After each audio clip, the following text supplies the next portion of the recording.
جب ہم آمین کہتے ہیں نماز کے اندر، جب امام غیر المغضوب علیہم ولا الضالین کہتا ہے تو حکم یہ ہے آمین کہو. اور آپ صلی اللہ علیہ وسلم نے کیسے آمین کہی؟ رفع بها صوتا، آپ نے آواز کو بلند کیا. بلکہ روایت یہ کہتی ہے ان حتی ان لمسجد رسول اللہ صلی اللہ علیہ وسلم للجہ، صحابہ اتنا اونچی آمین کہتے کہ مسجد میں گونج اٹھتی. صحابہ کا عمل. ساتھ ہی اللہ کے رسول صلی اللہ علیہ وسلم نے ایک راز بھی امت کو سمجھا دیا. فرمایا ما حسدتکم الیہود علی شیء ما حسدتکم علی السلام والتأمین. یہودیوں کو مسلمانوں تم سے دو چیزوں میں بہت حسد ہے. کب؟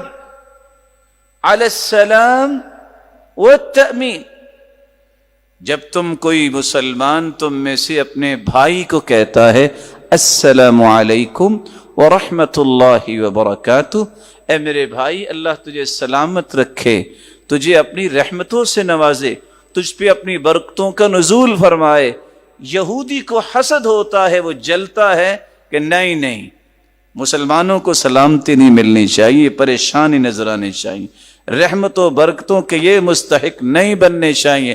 نحن ابناء اللہ و احباء، یہودی کہا کرتے تھے ہم اللہ کے بیٹے ہیں، اللہ کے پیارے ہیں، یہ ساری نعمتیں ہمیں ملنی چاہیے، مسلمانوں کو نہیں ملنی چاہیے. دوسرا، اس بات پہ یہودی کو سب سے زیادہ حسد ہوتا ہے ما حسدتکم الیہود علی شیء، جب تم آمین کہتے ہو. اور معنی کیا ہے؟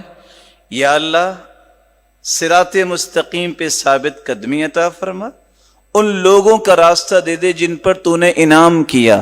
اللہ نبیوں کا ساتھ، صدیقین کا، شہداء اور صالحین کا ساتھ دے. اللہ یہودیوں کا ساتھ نہیں، عیسائیوں کا ساتھ نہیں. غیر المغضوب علیہم ولا الضالین، یہودی اس پہ بھی جلتا ہے کہ جب مسلمان آمین کہتا ہے اس کا معنی ہے اللہم استجب دعاءنا، اے اللہ ہماری دعاؤں کو قبول فرما لے. خوش قسمت ہیں وہ لوگ جو قرآن مجید پر ایمان لانے کے بعد حدیث پر ایمان لاتے ہیں. جو حدیث پر ایمان نہیں لاتا اس کا قرآن پر بھی ایمان نہیں ہوتا. اللہ عز جلال زندگی کے آخری سانس تک ہم سب کو قرآن و سنت کے منہج سے محبت اور اس کے مطابق زندگی نصیب فرما. یہی سب سے بڑا منہج ہے، یہی منہج محمد مصطفیٰ چھوڑ کے گئے تھے. ترکت فیکم امرین لن تضلوا ما تمسکتم بہما کتاب اللہ و سنت رسولی. میرے صحابہ میں تم میں دو چیزیں چھوڑ کے جا رہا ہوں، ایک اللہ کی کتاب ہے، ایک اس کے رسول کی سنت ہے. جب تک ان دونوں چیزوں کو تھامے رکھو گے تم کبھی بھی گمراہ نہیں ہوگے. گمراہیوں سے بچنے کا ایک ہی راستہ ہے، کتاب و سنت کے مطابق اپنی زندگی کو گامزن کیا جائے. اللہ ہمیں اور ہماری اولاد و نسلوں کو بھی نصیب فرمائے.